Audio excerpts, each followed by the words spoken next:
Shalom, qual que é a diferença entre profecia e revelação? Primeiro, que existe várias diferenças entre dons, especialmente, por exemplo, existe um dom que é dado mediante o ministério do Espírito Santo, que nós conhecemos no livro de 1 Coríntios a respeito dos dons do Espírito de Deus, que são dados àqueles que fazem parte de um corpo espiritual em Cristo Jesus, ou seja, que já aceitaram a pessoa de Cristo Jesus, confessaram com a boca, creem com o coração e renegaram as suas vidas. Então, por uma eleição ou um chamado específico, Deus então dá dons a fim de que cresça em desenvolvimento no corpo ministerial, no corpo eclesiástico de Cristo, ou seja, que a igreja ela é edificada mediante os dons de Cristo, não é para um uso pessoal. Apesar que os dons, ele também ajudam muito em toda a área da vida daquele que possui os dons de Deus. Mas existe uma diferença entre a profecia e a revelação. Aliás, não existe dom de revelação. Existe o dom que é chamado de palavra da ciência. Esse dom que é chamado de palavra da ciência, ele é o que comumente na Bíblia, a princípio, quando nós vemos no início, aonde que Deus vai chamar profetas e tudo mais, a priori como Deus, ele chamava estes homens e se revelava a eles, era por meio de sonhos. Então foi assim no início. Ou seja, existem sonhos que são sonhos de revelação. E tem uma diferença entre sonhos de revelação, que está incluído dentro do dom da palavra da ciência, dos sonhos que são sonhos de profecia. Porque os sonhos de revelação, eles são sonhos que revelam um momento específico ou coisas que já aconteceram. Já os sonhos de profecia, eles se desencadeiam a um futuro um pouco mais longínquo.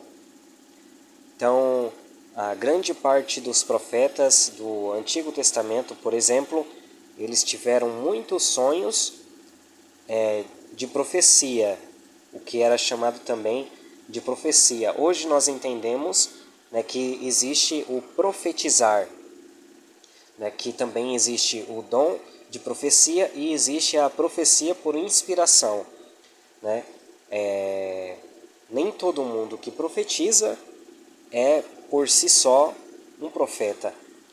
Né? Existe o ato de proferir palavras, né, o dibur, a pronunciação de palavras em inspiração, mediante o Espírito de Deus, e existe também a profecia em si, que é o que é chamado na Bíblia de nevoá, que inclusive, biblicamente, os judeus, né, muito estudiosos, há muitos séculos antes de Cristo, eles mesmos, né, entre os homens que estavam nas escolas dos profetas, porque existiam as escolas dos profetas bíblicos desde a época de Elias, Eliseu, né, Isaías e por aí se vai. Muito bem antes disso ainda, né, existia desde a época de Abraão, Melquisedeque, que era um rei justo, que ensinava a justiça. Ele era um rei físico em Salém, isso há mais de 2000 anos antes de Cristo. Então existia escolas proféticas, escolas de profecia, escolas de ensinamento dos princípios da vontade de Deus, os estatutos, os mandamentos, as ordenanças e etc. Então, existe uma diferença entre o ato de profetizar, né, por inspiração divina. Existe uma diferença entre o dom da ciência da palavra, que a princípio ele vinha como sonhos de revelação, e que também estava incluído também em sonhos de profecia, que são coisas que acontecem com o passar do tempo, normalmente em anos ou meses. Não é uma coisa do momento e não é uma coisa do passado, uma coisa que revela o passado. Isso já se inclui no dom de revelação, que é o que é chamado de a ciência da palavra. E existe também uma diferença entre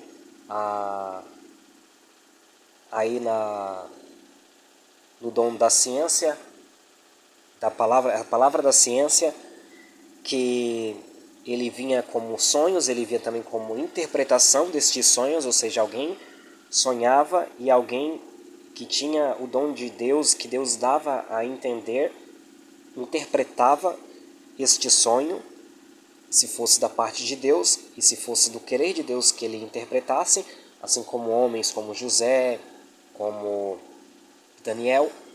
E esse dom está também incluído dentro da palavra da ciência, que é a de interpretação de sonhos, e existe também a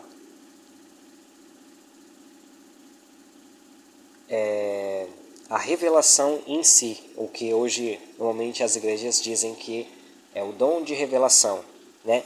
Que na verdade ele biblicamente ele é chamado de palavra da ciência, né? E esse dom não é dado para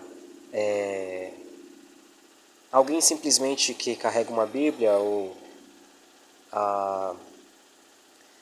alguém que tenha uma outra religião que não tenha a pessoa de Jesus Cristo como seu único e suficiente Salvador. Porque normalmente as pessoas elas acreditam que uma pessoa está fazendo previsão significa que ela tem dom de profecia, ela é profeta, ela profetiza e etc. e tal. Mas não é bem assim, né? A Bíblia ela mesmo diz que existem adivinhadores, prognósticos. A Bíblia ela mesmo diz que existem feiticeiros, adivinhos, né? E falsos profetas. Então, a Bíblia, por exemplo, se Deus ele quiser usar alguém em determinado momento, porque não tem uma outra pessoa no ambiente ali coletivo, que Deus ele quer fazer o nome dele ser engrandecido e ser conhecido, né, em determinado lugar, então Deus ele até permite que uma pessoa em específico ela tenha algum flash, alguma luz de alguma fração de revelação e etc. Mas isso daqui não é algo padronizado por Deus. Por exemplo, há exemplo, né, do, entre aspas, profeta do Antigo Testamento chamado Bilam, ou Balaão, né, que era um homem que tinha visões em êxtase, né, com os olhos abertos, conforme está escrito no Antigo Testamento. Então, se não me falha a memória, aí no livro de Deuteronômio, alguma coisa assim. Porém, nós vemos que na Bíblia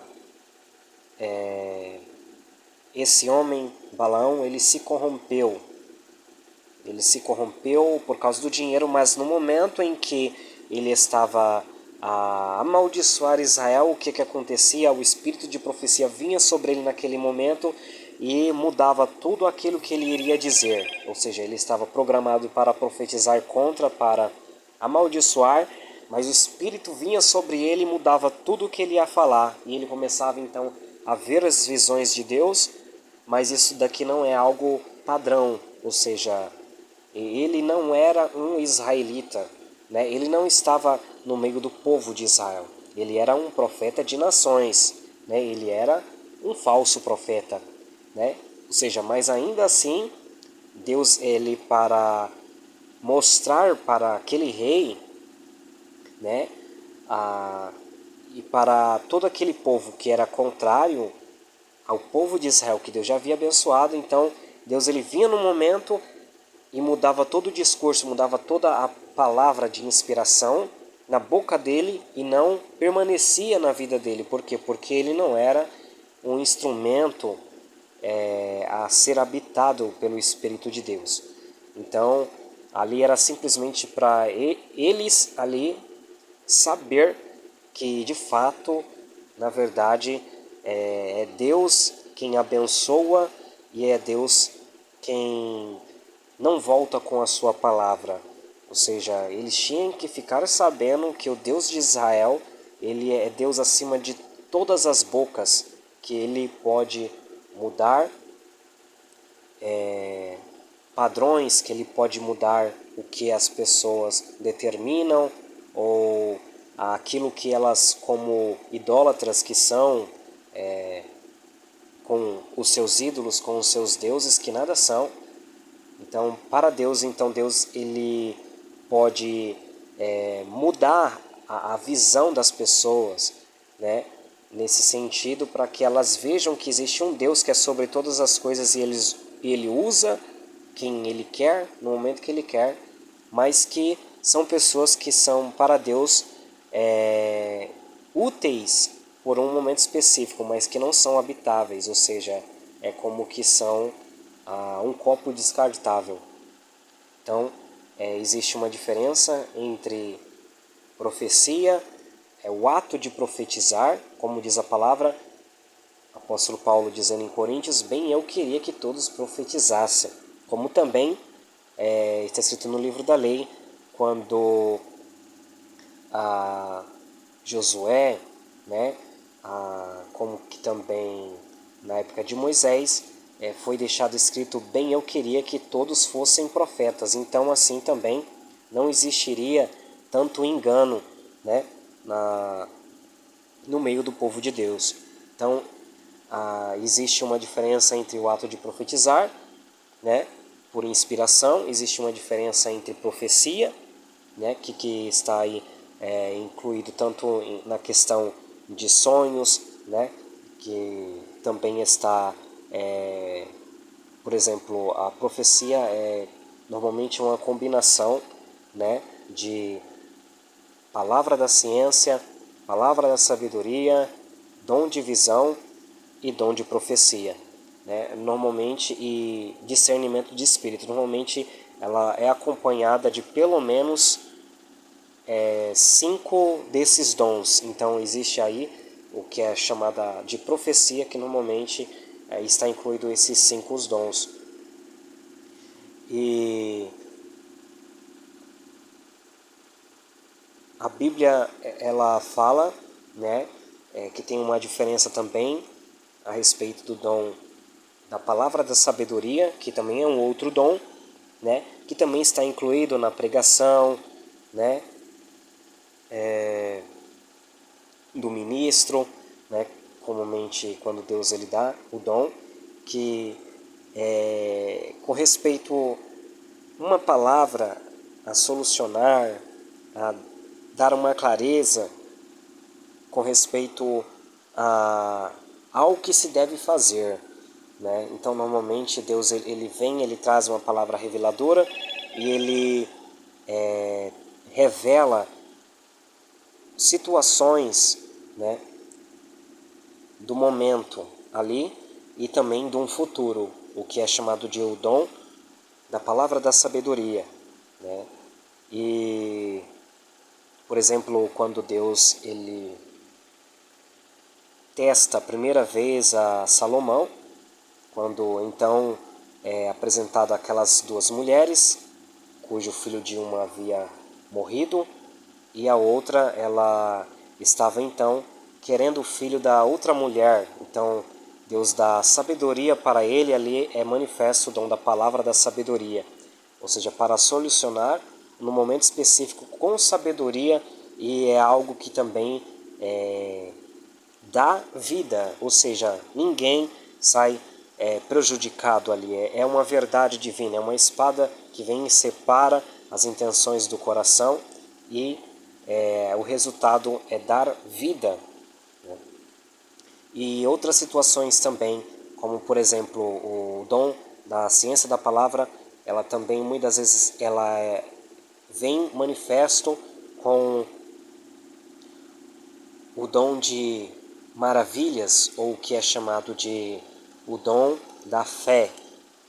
Por exemplo, quando Eliseu ele está naqueles dias do seu ofício ministerial e naquelas águas amargas daquela região, daquele rio, aquele povo vem até Eliseu e diz: olha, as águas deste rio estão amargas, estão impotáveis, né?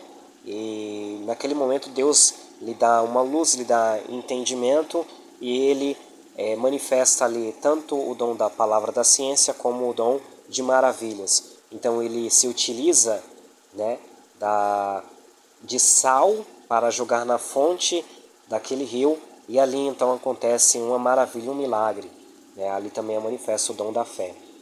Então é uma combinação, normalmente é uma combinação de dons que são manifestos mediante a fé para a glória do Senhor, Deus Todo-Poderoso.